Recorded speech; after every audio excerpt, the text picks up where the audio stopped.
Welcome to the 2 Degrees C Climate Chat podcast, your weekly guide to what's happening within the climate around the world. My name is Neil Vinnycoke, the Executive Director and a founding member of 2 Degrees C. Along with co-founders Dr. Carsten Schein and Jenny Disson, we cover issues relating to the climate crisis. So join us as we explore in the 2 Degrees C Climate Chat. Hi everyone, welcome back to the 2 Degrees C Climate Chat. Our guest today is Jason Boyer, the Chief Meteorologist for ABC News Channel 13 in Asheville, North Carolina. He's here to discuss his role as a trained atmospheric scientist in the climate conversation and the broader role of broadcast media in delivering scientific information in a digestible way. So join us as we chat about today's climate. Well, welcome back, everyone. Joining me today, we've got Dr. Carsten Schein, as always, and our guest today, Jason Boyer, the Chief Meteorologist from ABC's NEWS13 station in Asheville, North Carolina. So welcome to both of you. Great to be here, Neil. So, Carsten, let's start with you. You're a climatologist, and Jason is a meteorologist. Why don't we, for the listeners' sake, differentiate the difference between the two and why both are so critically important to the climate conversation? Certainly. Atmospheric sciences are a broad spectrum of weather and climate, going from what's happening in the atmosphere, the behavior of the atmosphere over a few seconds out to centuries. And basically the difference between a meteorologist and a climatologist is that a meteorologist is focused more on researching and understanding the behavior of the atmosphere over shorter time scales or shorter distances, and looking a lot more at the dynamics of the atmosphere. Whereas a climatologist is looking more at the statistical behavior of the atmosphere over a longer period of time, and trying to understand how both of them are trying to understand how they relate to each other. Since, of course, climatology is the sum total of the weather conditions out there for a given place, and so bringing those two together, there's really not any defined boundary as to where meteorology ends and climatology starts. Right. And so Jason would be on the first half of the what's happening today, what's happening this week, what's happening next month, what's happening maybe towards the year expected, and then from that point forward, you would start looking into decades and time forward from there. Is that correct? Yeah, that's a good assessment. Good. So, Jason, let's have you introduce yourself and tell the listeners how you came to this, find yourself in this really important juncture. It's an intersection between climate science and the public. And a little bit about your background. Sure, Neil. You mentioned I am the Chief Meteorologist here in Asheville, North Carolina at the ABC affiliate, WLOS. Been in this position, this role for almost 12 years now. And it's the longest I've spent in any position in broadcast television. My career started early in the 2000s, and I started in Tennessee. I've moved around. I've been here in Asheville. I've been in Chattanooga, and I've worked in Denver before coming back here to Asheville for a second time as the chief meteorologist this time. So overall, broadcast meteorology, I've been in the business for almost 21 years. It'll be 21 years in February. And my background from before then, my education is atmospheric science from the University of Illinois. Gotcha. So with 20 years of experience and this responsibility to forecast the weather, into the homes of people, what have you seen over this time period about what kind of changes as far as climate change are visible in your daily work?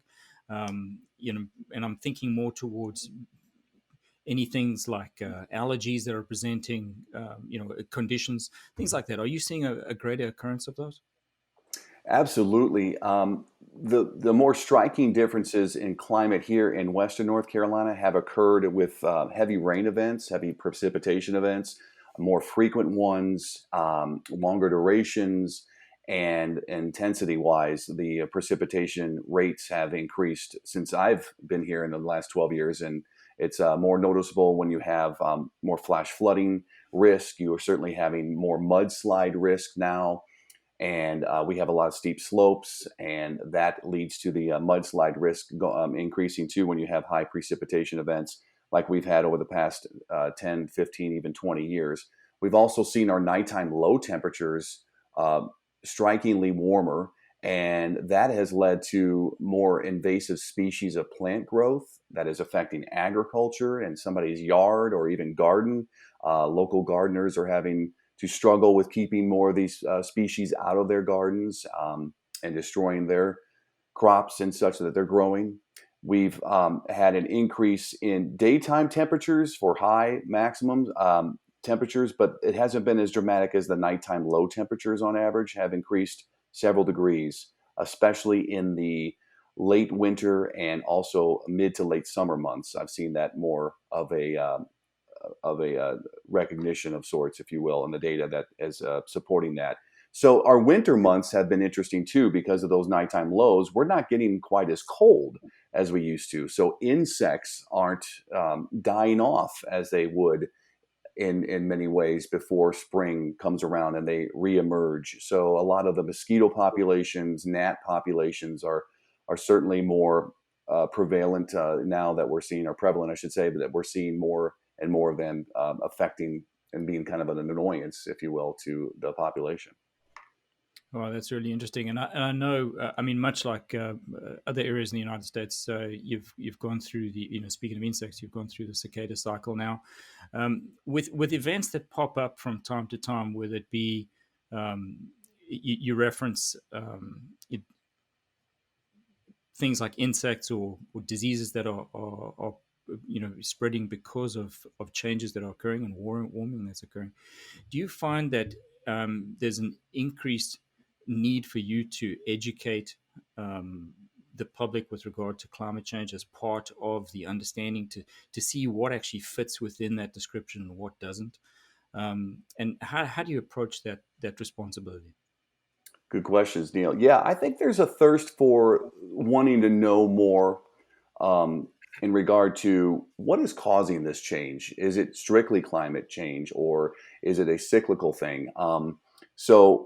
My responsibility is to certainly delve into that and continuously update my or educate myself on the recent data that I'm seeing. And as a scientist, I'm fact based on my opinions, if you will, on what the situation is for research. And I think that the public overall is interested in knowing what changes are occurring. Can we or can we not link certain weather events, not let alone the insect populations, the extended pollen seasons, and so on, but can we relate certain weather events to climate change? And that is one of the bigger um, or important issues that I certainly try to tackle when I can. And so when an extreme weather event occurs here in our region or in the state or the Southeast, usually that's what I'm delving into, is trying to determine whether or not this is more of a direct relation to climate change, or is it just one of those anomalies that happens due to a cycle or some type of weather feature, synoptic or larger. Very good.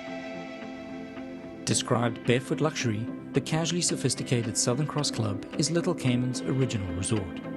This hidden gem is as unique and vibrant as the island it inhabits. A true island treasure, it is the perfect place to dive, fish, and relax. Its 14 beachfront bungalows are situated on 900 feet of white sand, only minutes from the world-class diving found only in Little Cayman. Visit www.southerncrossclub.com to book your escape to tranquility.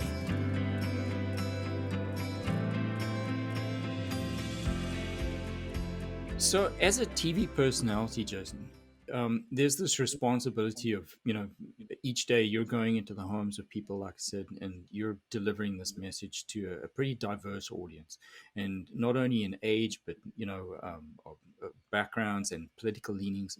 And, how does this influence your day to day messaging? Do you feel there's an implied added weight now to try and get an acceptance of science?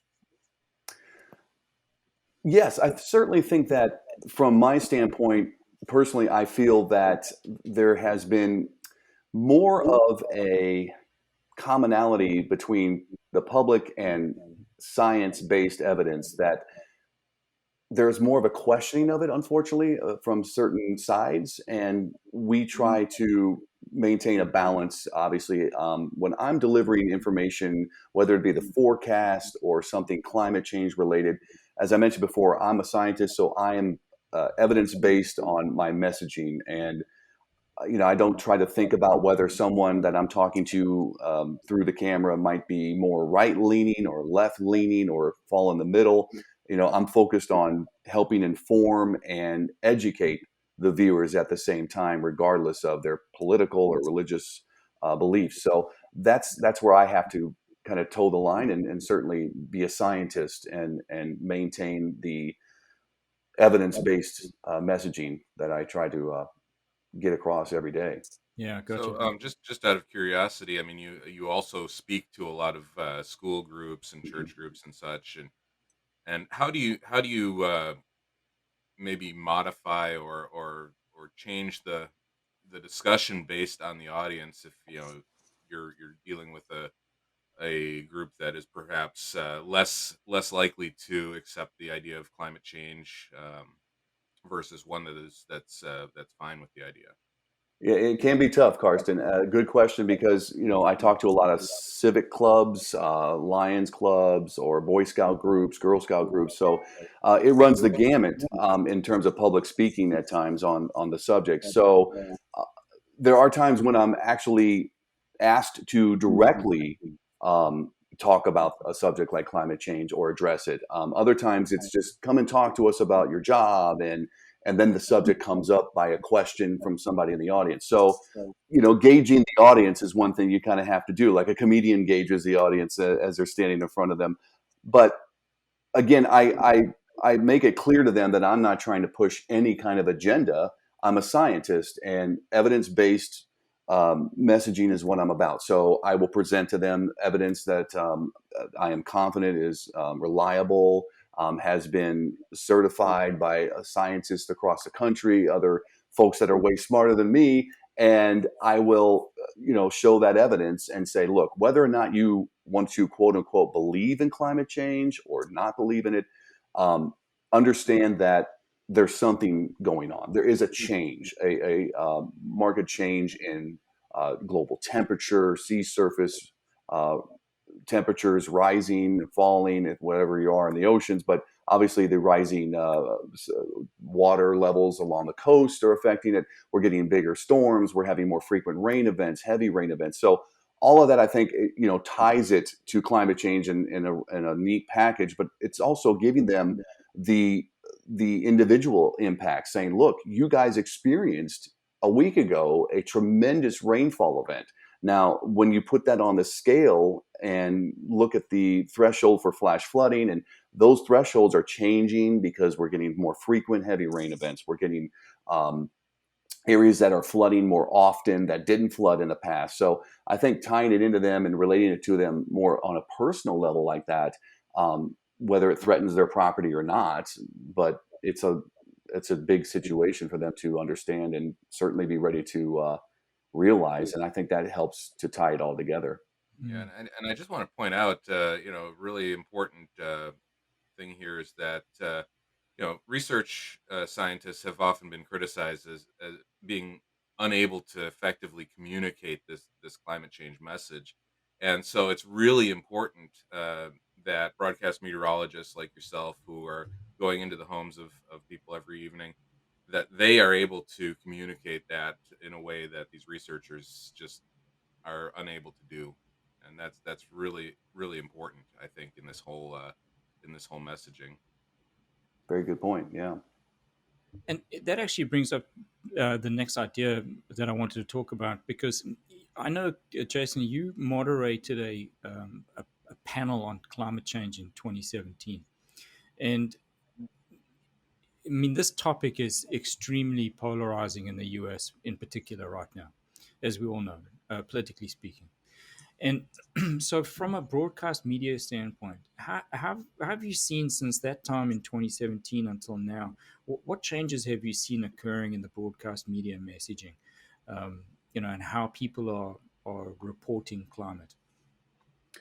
Definitely seen an increase in addressing the issue, obviously, on a daily basis in some cases. Some of my colleagues work at stations across the country that are directly or more directly impacted by climate change. Miami, where coastal flooding, even flooding in the city, is now becoming much more common.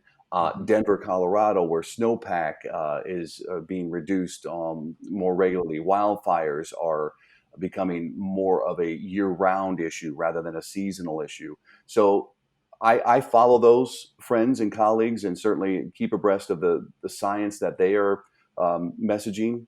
And I see a lot more of these broadcast meteorologists like myself doing more in-depth stories on climate change, featuring stories on climate change. And we also have the benefit of certain colleagues in our group that are part of a collaboration effort, and the entity is called Climate Central. So Climate Central focuses on providing broadcast meteorologists graphical evidence and science, obviously evidence-based research on climate change, not only for a global scale, but also for a local scale. So they can cater certain graphics to our what we call our demographic area, our TV market. So like in Western North Carolina for Asheville, and then Greenville, Spartanburg, South Carolina, which is our TV market, I can see the data and use it for a local aspect and give them that more prominent element of look, this is changing here. Our nighttime lows have been warming and our daytime highs have been warming, and the pollen seasons are extending. Insect populations are growing. We're not seeing the plant species that we used to see. There are invasive species coming in. So all of those kind of tie in to the messaging and the storytelling almost of the weather forecast too. Hmm. I mean, as broadcast professionals, because you're all experts in your field, in public broadcasting, there's this responsibility that rests upon you that you're the people entering people's homes and they trust and rely on you for the news and for the forecasted weather coming. So obviously this is true for yourself about you having to take on this implied responsibility, but have you seen this occur with the newscasters and other professionals in the room with you? Do you feel like they're also starting to feel the weight of it? In a sense, yes. And again, it is I think specific to market. It can vary market to market in terms of television market. So um, a place like Miami, as I mentioned before, has such a direct effect from climate change, being a Yeah. coastal city.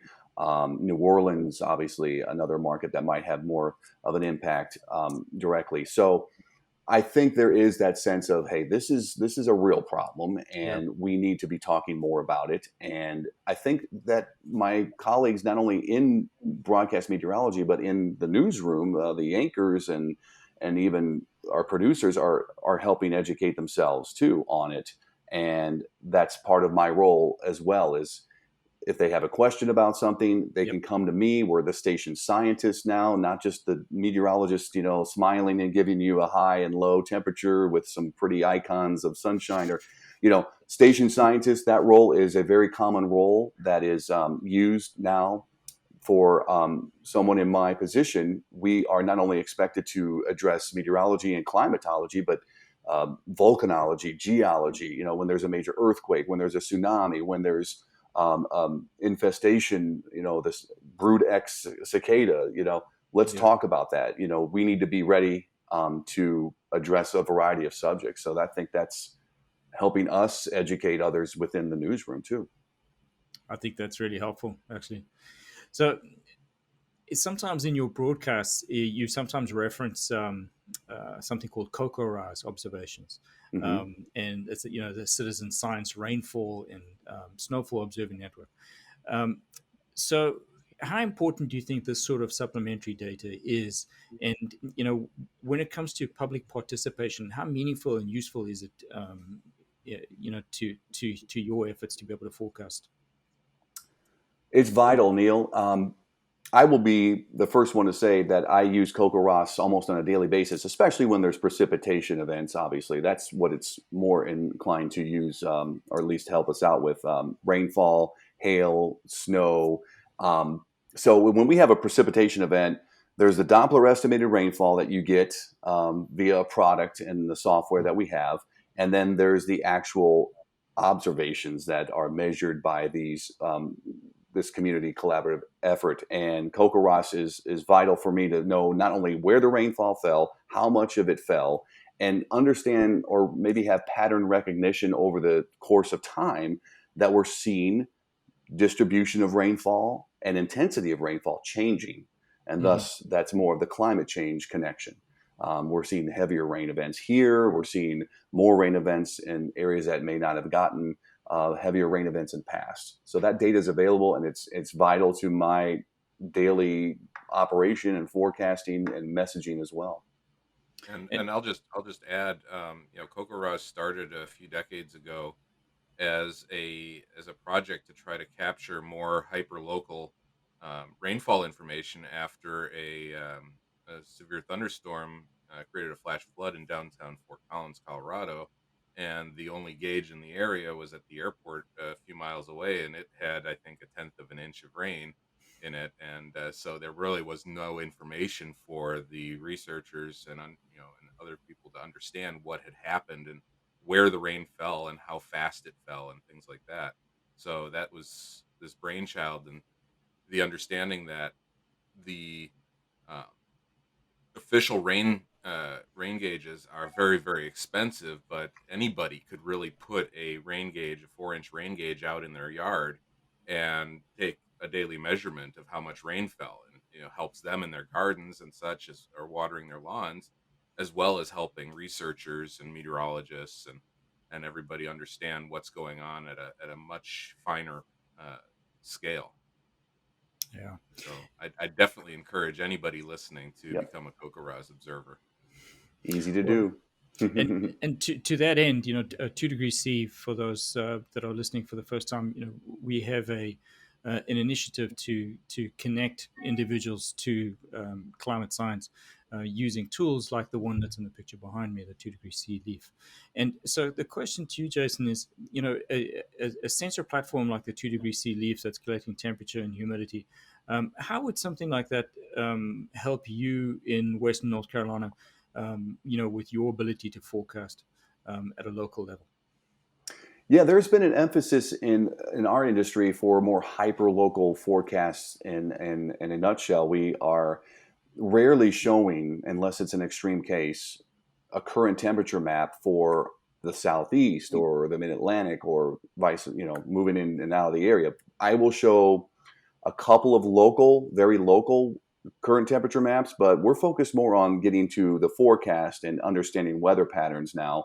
So that kind of information would be essential and would help us in many, many ways, many facets to it, to not only get us a better forecast, but better understand those patterns and see if there is that linking to climate change at some point. So, I always argue or say the more data, the better. I mean, I don't think you can go wrong. Give me all you can give me, and I'll absorb as much as I can. And certainly, we need that reliable data, and I think that's the key to it. Is it's a reliable source that you're not going to get erroneous measurements that may skew the data and such. So that's an important aspect to it. Mhm. Absolutely. And I should point out, you're in the mountains of Western North Carolina, where every valley and ridge has its Yeah. own microclimate, and most of these ridges and valleys don't have any weather observations inside them, Correct.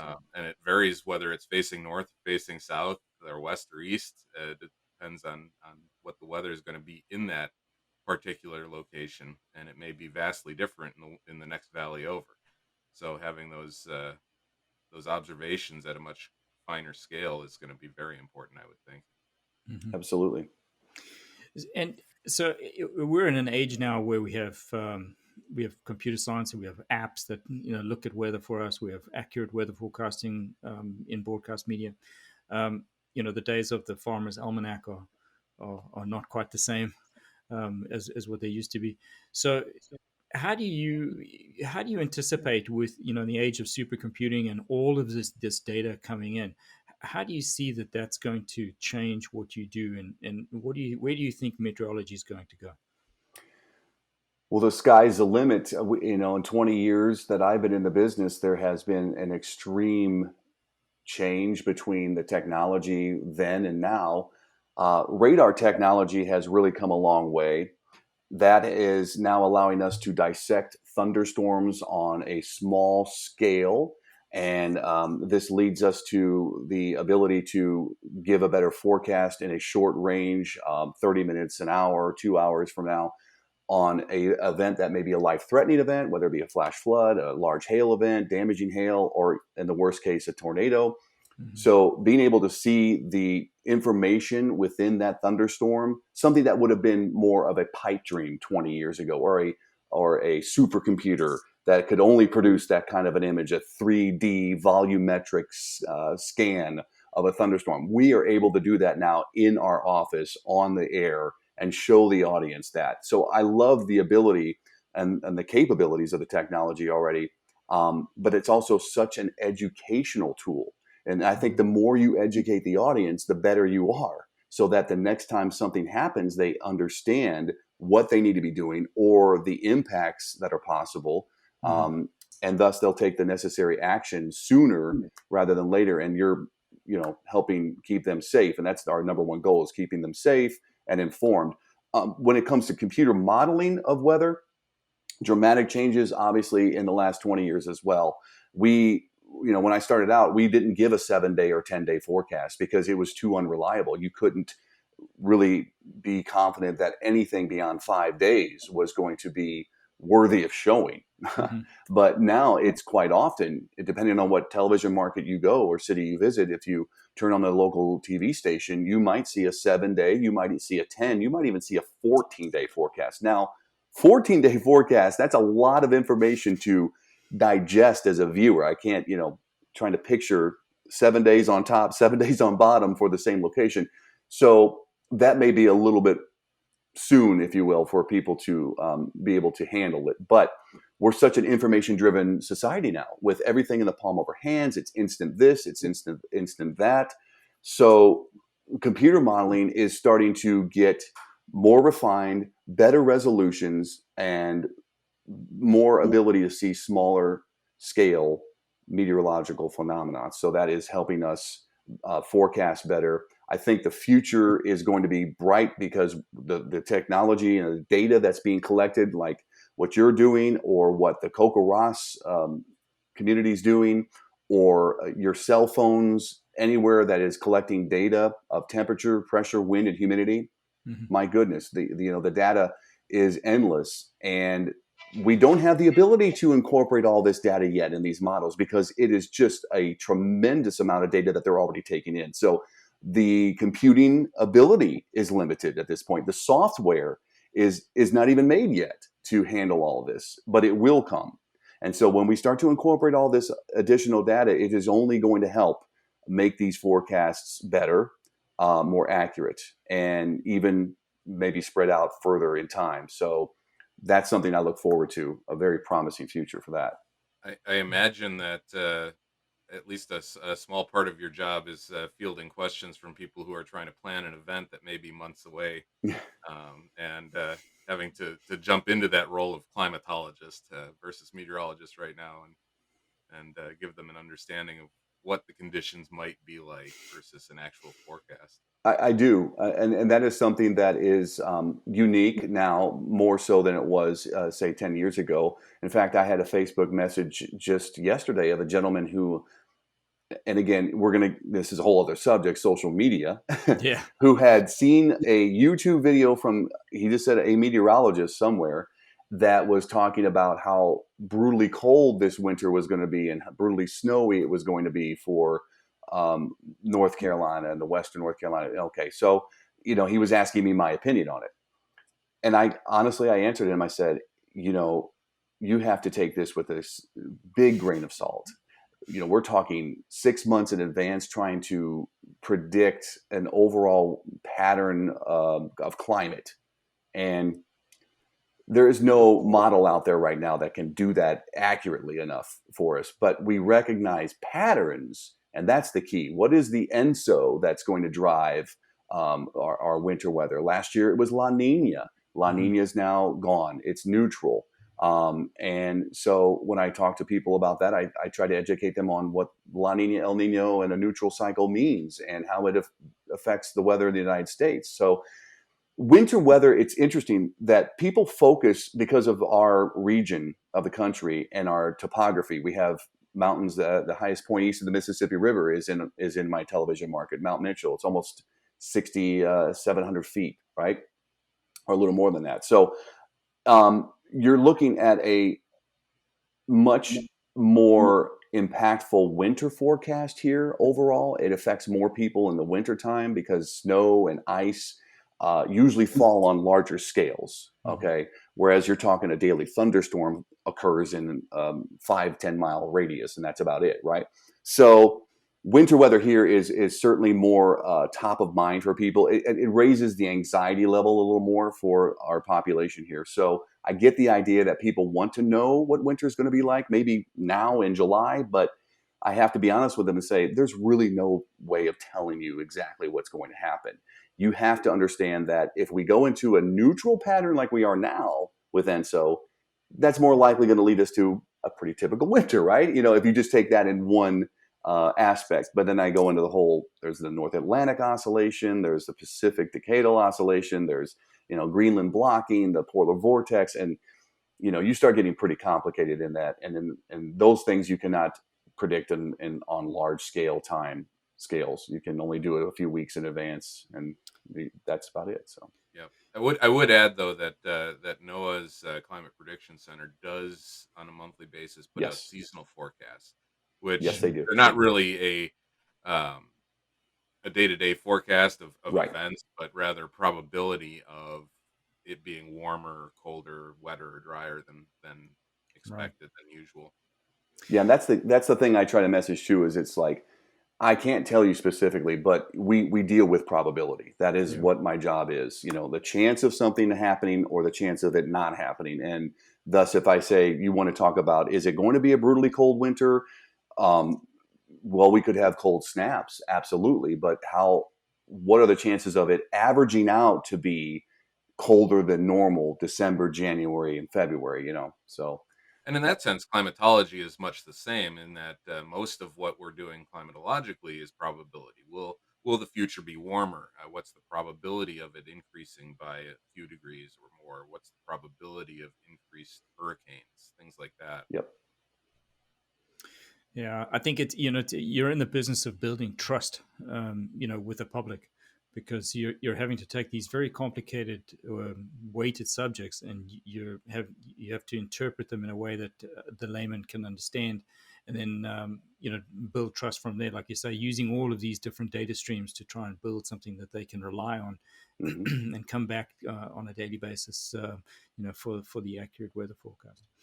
With I know that your shirt is red, but that's not. It's probably a coincidence, but I know that your favorite baseball team is also red, being the Cardinals. Um, how do you think that climate change is going to affect sportscasting? Interesting. Yeah. Something I don't give a ton of thought to, honestly, but go Cardinals for the fans out there. Uh, yeah, I think that because we're seeing, well, look at it recently. We have wildfires in the West that are burning. It's baseball season, right? Let's just use that as our example for now, because baseball is one of the more popular sports still in America, and it's played during the warmest months of the year.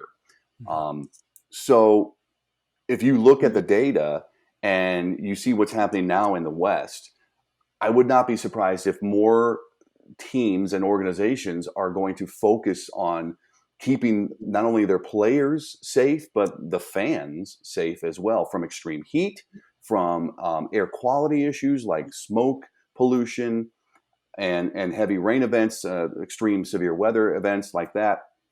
I wouldn't be surprised if you see more of these organizations focus on maybe building more retractable dome stadiums so they can have a controlled environment when necessary if the weather is extreme, or wildfires are blowing smoke into Seattle or Denver, and they can close the roof and still hold the game while the air quality outside may be extremely poor. They can still have the game inside. And heat events, the heat stress is a big deal for athletes. And I know a lot of high schools are monitoring this during their football seasons, preseason practices, the two-a-days, or however you want to go about that. They are much more vigilant now to keep those younger athletes safe. So you might likely see something like that. You might see rescheduling of more sporting events due to not only effects of a rainout, which we've seen a lot of these so far this season in Major League Baseball. And what they're doing now is making double headers. And the new rule, if you're not aware, is that double headers are now only 7 innings. They used to just play 9 or how many they had to play, and then play another game later in the evening. So you might see more double headers because of the rainouts that occur more frequently. You also might see scheduling changes in terms of moving an event to later in the day, getting out of the peak of the heat of the day, or maybe moving it to earlier in the day. It depends on what kind of event you're talking about. I know that in Qatar, is it Dubai? I guess the World Cup next year is going to be in, is it Qatar? I believe it's Qatar.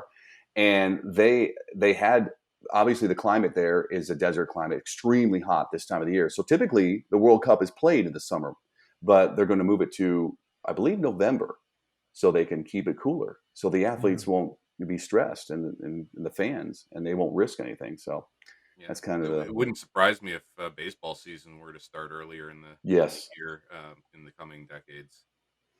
Yeah, and I know we're seeing an increase in certain instances like lightning, and I'm sure that has to begin to play into, like you said, these hyperlocal forecasts that are, there are people are actively watching this stuff. I know in some sports like Formula One, they're actually going as far as to actually employ their own meteorologists to help them, forecast locally, so they can make changes on, while they're at the track. So some pretty incredible things that are happening. And I think if I can add something, having that technology, I'll be watching a sporting event and you'll see somebody who's not a meteorologist, the trainer or whomever, a pitching coach, and they have the iPad.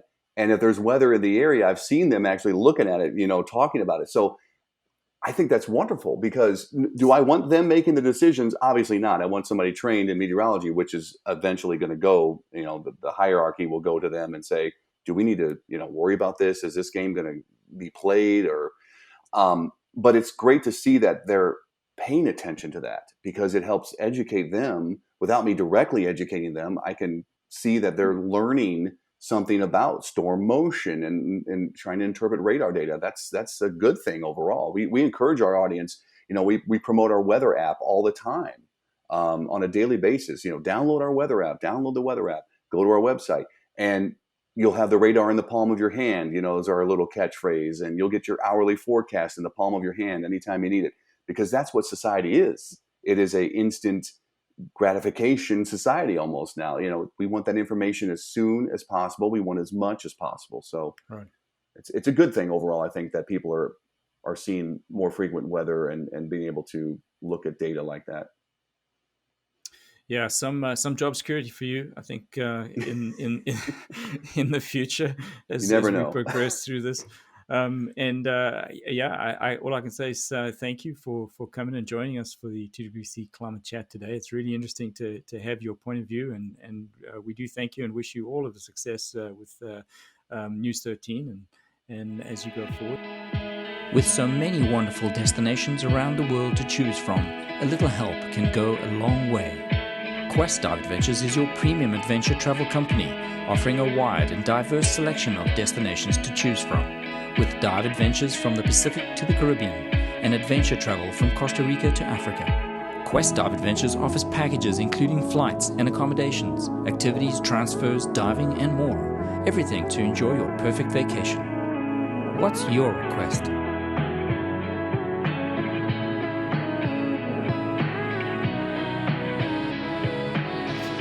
Carson and I are going to switch and talk about some news, and we'd love to have you, if you have some time, to stick around and participate on our news.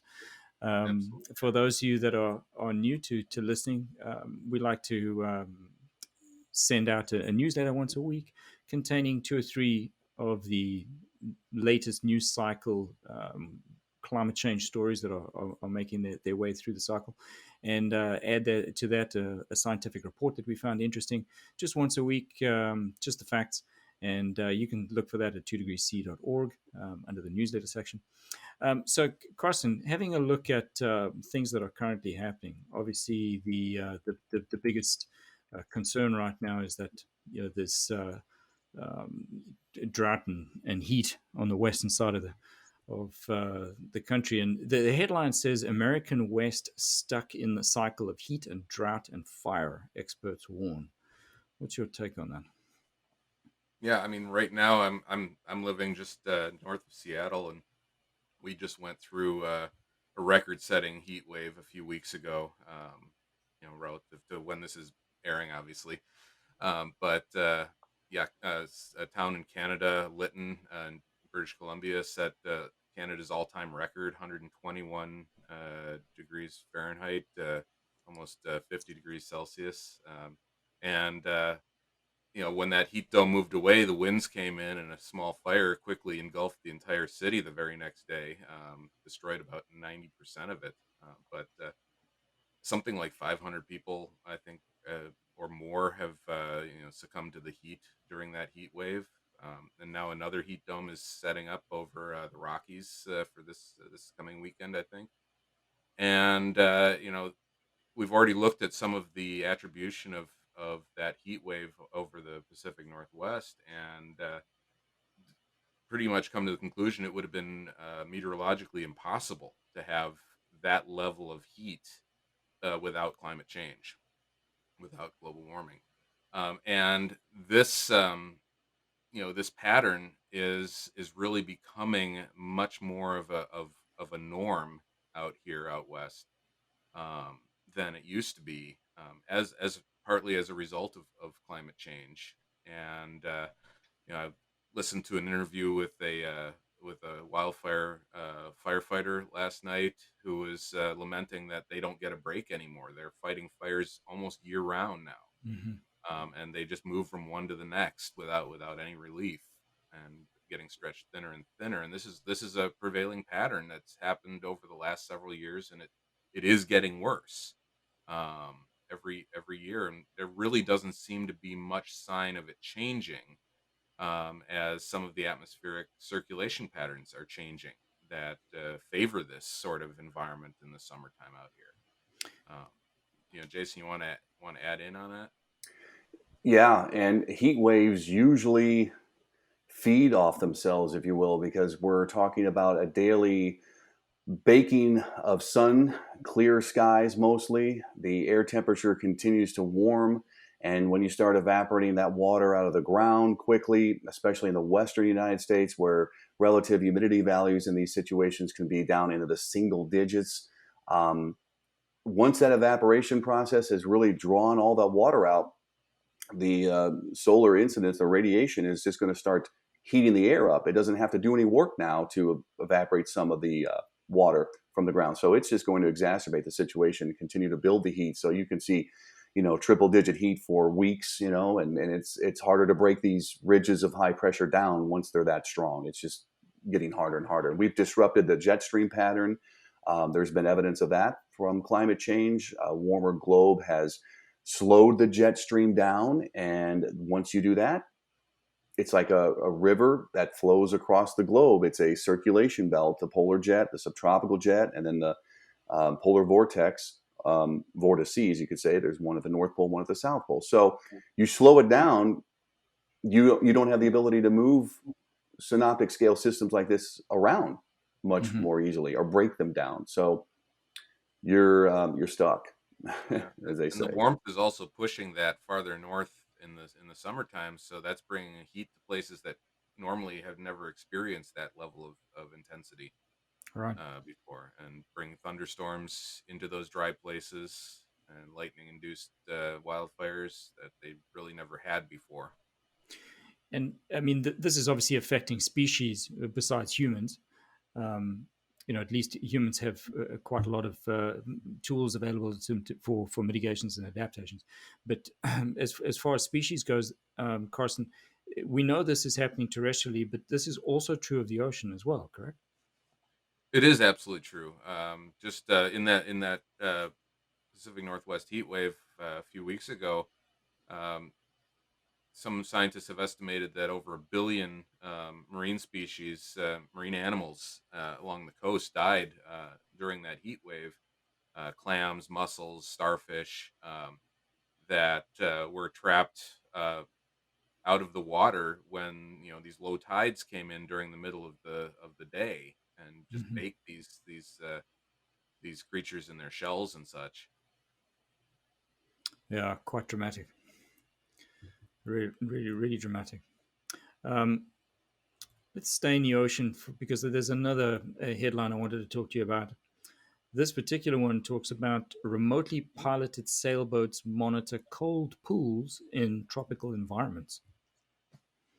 Yeah, this one is really uh, geeking out my science. I really enjoy the innovation that's out there with technology these days to be able to monitor remotely places that we've never been able to take observations before. And um, these sailboats called sail drones, they're basically autonomous um, small vessels that have they have a sail, they have instruments aboard, and they just ply the waves across the oceans and go into places where out of shipping lanes, out of places where we might have buoys, and they're collecting really valuable observations. Like this article itself discussed discovery of these cold pools that are brought about by tropical thunderstorms.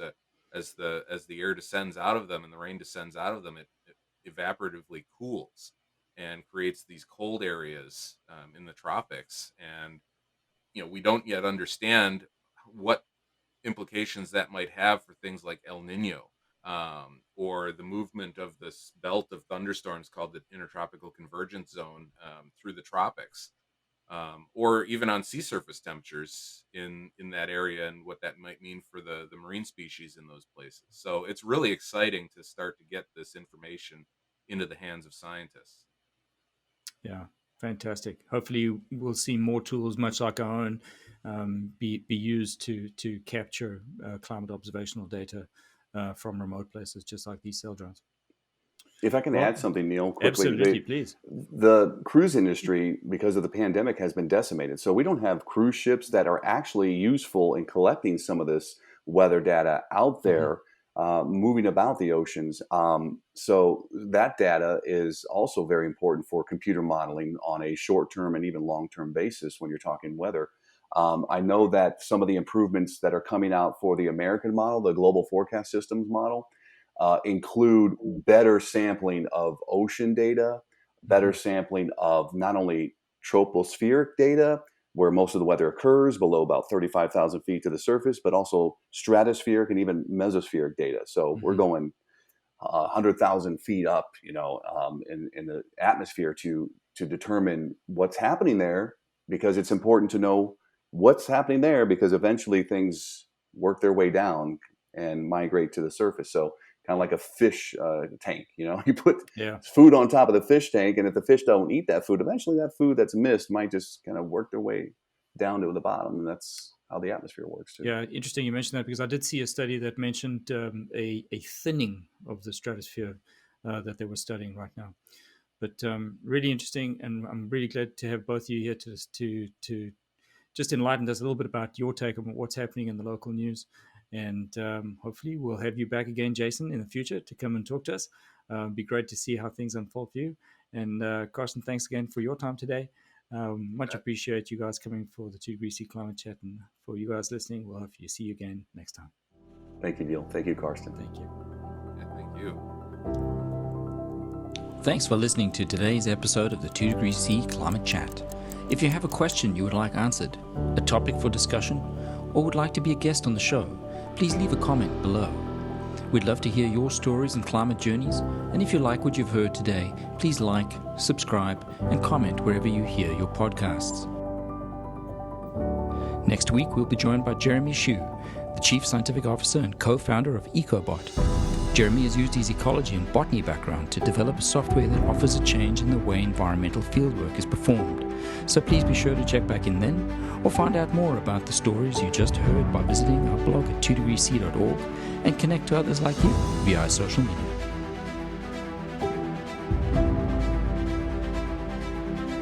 Thank you to our sponsors and partners without which this podcast is not possible, with special thanks to Seren Media for producing today's episode. To find out more about our partners, please visit our website. And if you'd like to become a sponsor or partner, please email us at podcast@2degreesc.org.